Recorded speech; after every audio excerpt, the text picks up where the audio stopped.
ప్రియులారా, మన ప్రభు అయిన యేసు క్రీస్తు నామంలో మీకు శుభోదయం.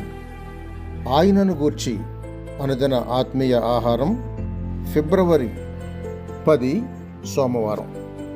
నేటి మన ధ్యాన లేఖనం సంఖ్యాకాండం 19వ అధ్యాయం 9వ వచనం.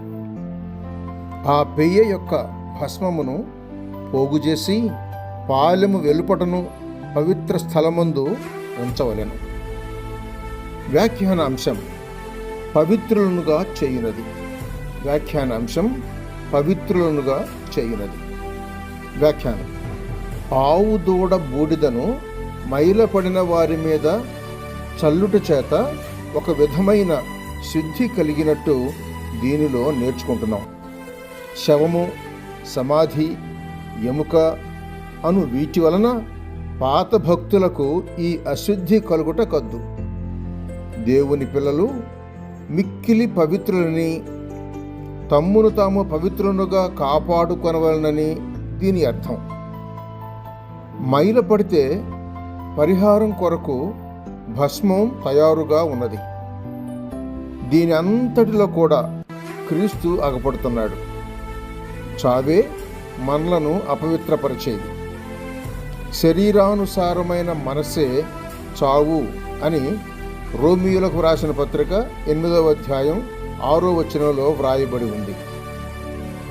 క్రొత్తగా పుట్టినవాడు తన్ను తాను భద్రము చేసుకొనవలెనని 1 యోహాను పత్రిక 5వ అధ్యాయం 18వ వచనం చెబుతోంది.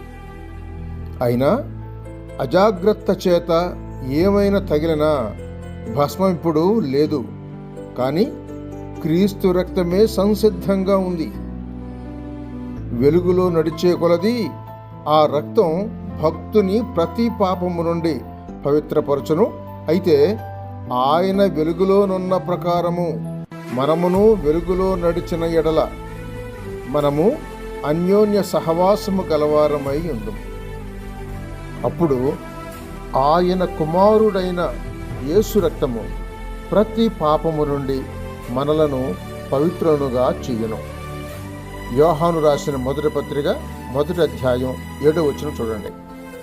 అంతేకాదు, క్రీస్తు రక్తం మూలంగా దొరుకు శుద్ధి ఎదుట పాత అనుభవం నిలువనేరదు. క్రీస్తు రక్తం ఎంతో ఎక్కువగా మనలను శుద్ధి చేసి జీవము గల దేవుని సేవించుటకు సైతం మనలను యోగ్యులనుగా చేయును. హెబ్రీయులకు రాసిన పత్రిక 9వ అధ్యాయం 14వ వచనం చదవండి. సహోదరుడు సైలస్ ఫాక్స్ శుభములతో.